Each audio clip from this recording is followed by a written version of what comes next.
अस्सलाम वालेकुम everyone, I hope you all are fine. आज की वीडियो में हम फ्यूचर परफेक्ट कंटिन्यूअस टेंस जो है वो सीखेंगे, but before that I request you all to subscribe the channel. Let's move to the topic. सबसे पहले देख लेते हैं कि हमें उर्दू में किस तरह पता चलेगा कि कौन से जुमले जो है वो फ्यूचर परफेक्ट कंटिन्यूअस के सेंटेंसेस हैं। तो ऐसे जुमलों के आखिर में रहा होगा, रही होगी, रहे होंगे, यानी कंटिन्यूस वाली आइडेंटिफिकेशन आ रही होगी, और उसके साथ वक्त का दौरानिया आ रहा होगा, यानी टाइम भी आ रहा होगा, या फिर ता रहा होगा, ती रही होगी, ते रहे होंगे, ये अल्फाज मिलेंगे। इस चीज़ को एग्जांपल से समझ लेते हैं। जैसे वो सुबह से तुम्हारा इंतज़ार कर रहा होगा। अब कर रहा होगा वैसे कंटिन्यूस का सेंटेंस होता है, लेकिन यहाँ पर क्योंकि सुबह टाइम ऐड हो गया है तो ये परफेक्ट कंटिन्यूस हो गया। तो नेक्स्ट देख लेते हैं, वो सुबह से तुम्हारा इंतज़ार करता रहा होगा। तो अगर जुमले के आखिर में ता रहा होगा आ रहा है और साथ वक्त भी ऐड हो रहा है तो वो तब भी परफेक्ट कंटिन्यूस का ही जुमला होगा। नेक्स्ट है वो तुम्हारा इंतज़ार करता रहा होगा, यानी ता रहा होगा है लेकिन वक्त नहीं है, तो ये तब भी ये फ्यूचर परफेक्ट कंटिन्यूस का ही जुमला होगा। लेकिन बस यहाँ पर हम टाइम के साथ सिंस फॉर और टाइम नहीं ऐड करेंगे क्योंकि जुमले में टाइम नहीं है। और इनकी ट्रांसलेशन देख लेते हैं। वो सुबह से तुम्हारा इंतज़ार कर रहा होगा, he will have been waiting for you since morning. Next, he will have been waiting for you since morning, same है। और उसके बाद है he will have been waiting for you, यहाँ पर टाइम नहीं है क्योंकि टाइम मेंशन नहीं है। हेल्पिंग वर्ब देख लेते हैं कि इसमें विल हैव बीन और शैल हैव बीन का यूज़ होता है। शेल का यूज़ इतना मॉडर्न इंग्लिश में नहीं है, लेकिन अगर हम आई और बी के साथ शेल लगाएं तो वो गलत भी नहीं है, और अगर ना लगाएं तो तब भी वो भी रॉन्ग नहीं है। तो हम यहाँ पर सब के साथ विल हैव बीन यूज़ करेंगे क्योंकि वो भी करेक्ट है। और फॉर्म ऑफ वर्ब जो है वो फर्स्ट फॉर्म प्लस आईएनजी यानी प्रेजेंट पार्टिसिपल फॉर्म जिसे हम कहते हैं वो यूज़ की जाएगी इसमें। नेक्स्ट जो देख लेते हैं कि जब टाइम जुमले में आएगा तो उससे पहले हमने सिंस या फॉर का यूज़ करना है। अगर स्टार्टिंग टाइम बताया गया है यानी सुबह से, मंगल से, जनवरी से, दिसंबर से, 2002 से स्टार्टिंग टाइम है तो उससे पहले हम सिंस का यूज़ करेंगे। और जहाँ पीरियड ऑफ टाइम कंप्लीट बता दिया है 4 days, 4 weeks, 4 months, 5 years, 4 hours, several hours, several years, तो वहाँ हम पर जो है फॉर का यूज़ करेंगे उससे पहले। पॉजिटिव सेंटेंसेस का स्ट्रक्चर देख लेते हैं। सबसे पहले जुमले में जो भी सब्जेक्ट होगा वो, उसके बाद हेल्पिंग वर्ब यानी विल हैव बीन हम ऐड करेंगे, उसके बाद जो भी वर्ब होगा जुमले में उसके साथ हम आईएनजी ऐड करके यूज़ करेंगे। अगर जुमले में ऑब्जेक्ट होगा तो फिर हम ऑब्जेक्ट यूज़ करेंगे, और फिर लास्ट में अगर टाइम मेंशन है तो फिर टाइम से पहले सिंस फॉर का यूज़ अकॉर्डिंग टू टाइम देखकर और फिर टाइम हम मेंशन करेंगे।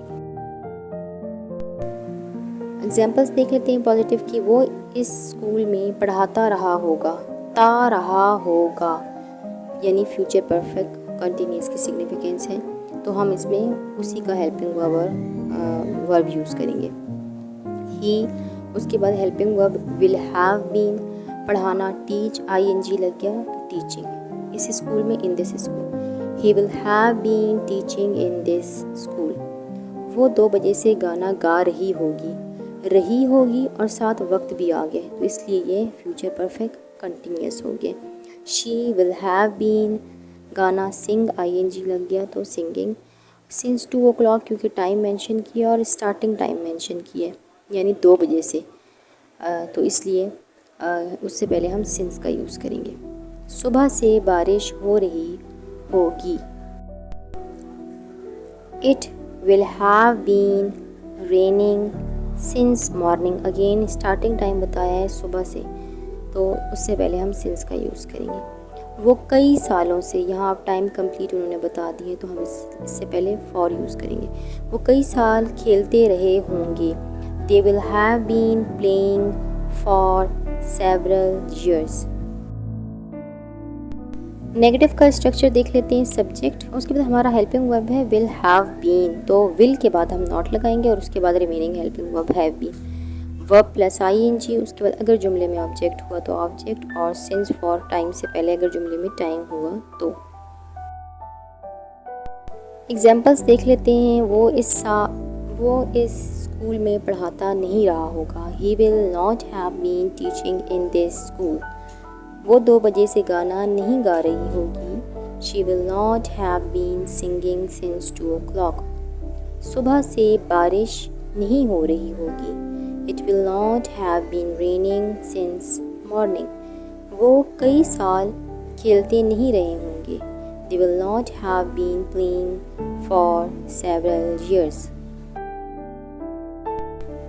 इंट्रोगेटिव देख लेते हैं। WH वर्ड अगर हुआ तो सबसे पहले वो, उसके बाद हेल्पिंग वर्ब का जस्ट फर्स्ट जो वर्ड है वो हम करेंगे यूज़ विल, उसके बाद सब्जेक्ट, उसके बाद remaining helping verb have been, फिर वर्ब प्लस ING, और अगर जुमले में ऑब्जेक्ट हुआ तो ऑब्जेक्ट, और टाइम हुआ तो उससे पहले हम सिंस फॉर का यूज़ करेंगे और क्वेश्चन मार्क। एग्जाम्पल्स देख लेते हैं। क्या वो इस स्कूल में पढ़ाता रहा होगा, क्वेश्चन है और WH वर्ड नहीं है तो हम इसे हेल्पिंग वर्ब से ही बनाएंगे।